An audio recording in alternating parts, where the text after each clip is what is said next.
Chief justice قاضی فائز عیسیٰ آج retired ہو جائیں گے۔ چیف جسٹس قاضی فائز عیسیٰ کے اعزاز میں فل کورٹ ریفرنس کچھ دیر کے بعد ہوگا۔ جسٹس سید منصور علی شاہ عمرے کی ادائیگی کی وجہ سے فل کورٹ ریفرنس میں شرکت نہیں کریں گے۔ اسی کل بھی دسے اوکے نامزد چیف جسٹس یحییٰ آفریدی کل اپنے عہدے کا حلف اٹھائیں گے اور نامزد چیف جسٹس یحییٰ آفریدی نے کہا ہے کہ جن مقدمات کے اندر آئین کی تشریح کی ضرورت ہوئی وہ ساتھ ساتھ آئینی بینچ کو منتقل کرتے رہیں گے، جو کہ 26ویں ترمیم کے بعد بنے گا۔ رجسٹرار آفس کو اپنی آئینی بینچ کے حوالے سے پالیسی انہوں نے بہرحال دے دی ہے۔ جن مقدمات میں کوئی قانون چیلنج ہوا ہے ان کی الگ کیٹیگریز بنائی جائیں گی، اور سپریم کورٹ نے اسلام آباد میں جو شفع سے متعلق مختلف مقدمات ہیں ان کے حوالے سے آئینی بینچ کو بھجوا دیا ہے، جبکہ جسٹس شاہد وحید نے یہ کہا ہے کہ اس کیس میں تو آئینی شیخوں کی تشریح کرنا ہوگی، مزید تشریح چاہیے۔ دوسری جانب جسٹس سید منصور علی شاہ کے حوالے سے آپ کو بتائیں، انہوں نے خصوصی بینچ میں بیٹھنے سے معذرت کی ہے۔ چیف جسٹس قاضی فائز عیسیٰ کو انہوں نے کل ایک خط لکھا اور اس میں انہوں نے باقاعدہ طور پر کہا کہ جو ترمیمی آرڈیننس ہے نا، اس پر فل کورٹ بیٹھنے تک خصوصی بینچ کا حصہ میں نہیں بنوں گا، یہ جسٹس منصور نے کہا، اور اس وقت سینئر ترین جج ہیں جسٹس قاضی فائز عیسیٰ کے بعد۔ ایسے ہی ہے، اور اس خط میں سر تھامس مور کا قول بھی نقل کیا گیا اور لکھا ہے کہ لوگ ہمارے اعمال دیکھ رہے ہیں اور تاریخ کبھی معاف نہیں کرے گی۔ اس کے بعد بلاول بھٹو جو ہیں انہوں نے کہا کہ آئینی ترمیم کا کام کسی اور چیف جسٹس کی موجودگی میں ممکن نہیں تھا۔ عدلیہ کی تاریخ میں وہ واحد شخص ہیں جنہوں نے پارلیمنٹ کی بالادستی کو مانا۔ یہ کل انہوں نے انٹرویو دیا ہے ایک انٹرنیشنل آرگنائزیشن کو، اور اس کے بعد انہوں نے یہ بھی کہا کہ مولانا فضل الرحمان کی حمایت کے بغیر یہ ترمیم نہیں ہو سکتی تھی۔ ہمارے پاس نمبرز پورے تھے، لیکن اس کے باوجود ہم یہ چاہتے تھے کہ زور زبردستی سے کسی کا ووٹ نہیں لینا چاہیے، یہ ایک غیر متنازع آئینی ترمیم ہونی چاہیے، یہ بلاول بھٹو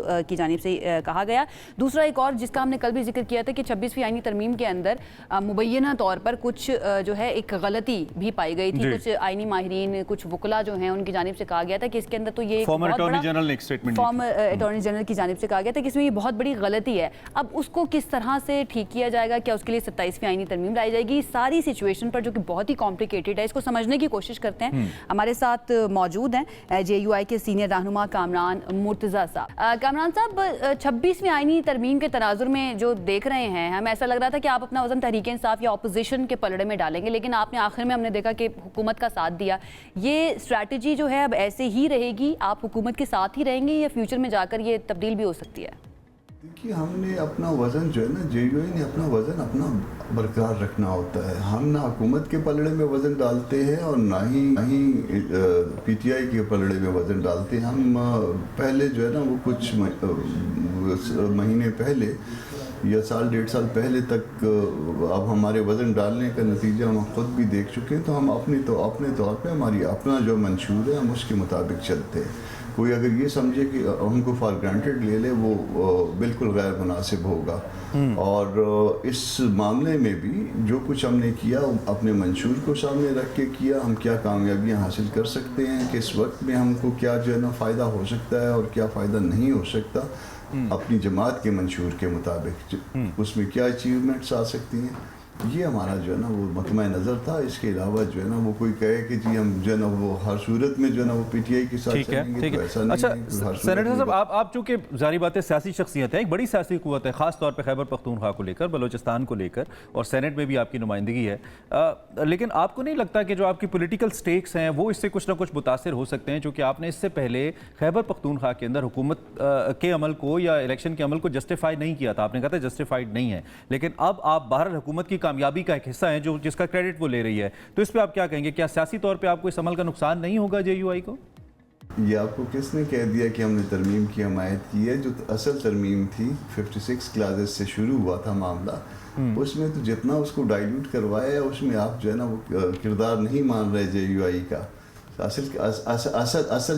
اصل مسودہ دیکھیے گا، پھر آپ بتائیے کہ ہم نے حکومت کی حمایت کی ہے یا ہم نے حکومت کی مخالفت کی ہے۔ یہاں الیکشنز کے حوالے سے ہمارا رزلٹ دو لوگوں نے، کم از کم دو پارٹیز نے جو ہے وہ لیا ہے۔ ہمارے ساتھ جو زیادتی ہوئی ہے، جس سے بھی مل کے ہوئی ہے، ایک طرف پی ٹی آئی ہے خیبر پختونخوا کے حوالے سے، اور دوسری طرف پیپلز پارٹی اور مسلم لیگ ہے صوبہ بلوچستان کے حوالے سے۔ دونوں جگہ جو ہے وہ ہمارا جو رائٹ آف ووٹ تھا، رائٹ آف جو عام لوگوں کا رائٹ ٹو الیکٹ تھا، وہ اس کو لیا گیا ہے، چھینا گیا ہے۔ تو ہم دونوں جگہ پہ گلہ رکھتے ہیں، انکلوڈنگ جو ہے صوبہ سندھ کے۔ اور یہ کسی کے ذہن میں یہ ہے کہ ہم نے اپنا وزن